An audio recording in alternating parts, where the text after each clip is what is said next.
the industry is being told that we want your product.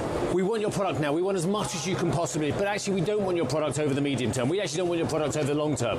So this industry is turning around, well, how do you expect us to manage it? This is our prime resource. This region is saying, look, this is our resource. This is our livelihood.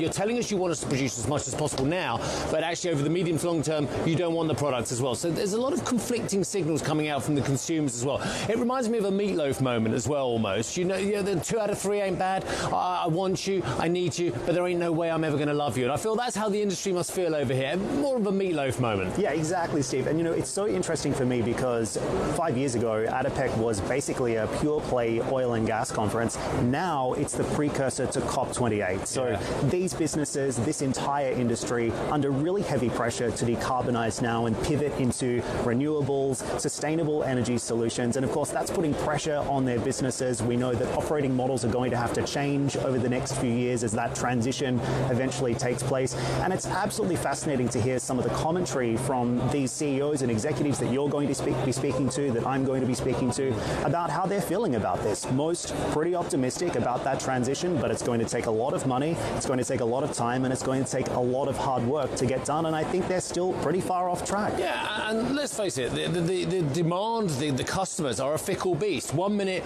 you've got to decarbonise very, very aggressively. And I was at both of the big key recent COP meetings, COP21 and COP26 in Paris and Glasgow. Wasn't, you know, your team was there at COP27. But it was like all of a sudden, actually, yeah, we do want you to transition. But actually, we're more worried about the second part of the energy trilemma, i.e. the energy security and reliability, more than we are necessarily about sustainability just for now. So that if you can have a pendulum on a trilemma, the pendulum has swung slightly more to, well, give us the products, make the products available and reliable for us. And you can understand why the key producers, and you mentioned to me about the JMMC meeting tomorrow, the key meeting, you can understand why they want to take price off the table, product off the table and keep the price higher for longer, because of course if they're being told over the medium to longer term, we don't want your product, they have to make hay while sun shines, surely. Indeed. And look, a lot of headlines coming out of the COP28 summit that's happening in Dubai in November as well. It'll be interesting to kind of stress test a lot of these executives to see how they're thinking about